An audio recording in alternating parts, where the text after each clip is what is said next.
tere kõigile, Mari Eesmaa siin ja ma tegin ise Eesti lipu programmi koos assembly programmi keele DOS-i ja operatsioonisüsteem arvutist.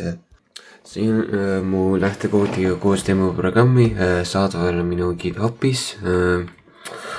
3 värvide ribad on sinine, must ja valge, et joonistatakse ekraanidesse programmist koos VGA graafikat. kohe ma käivitan siis, et vaatame siis veel, jah, okei, on see programm eestlip.com olemas. kohe kirjutan eestlip. nii, kuidas see töötab ja vaatame välja, mis kokku tulemus tuleb.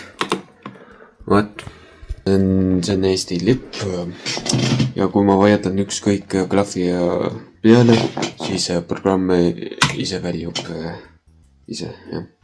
vot nii siis, aitäh teile ja näge.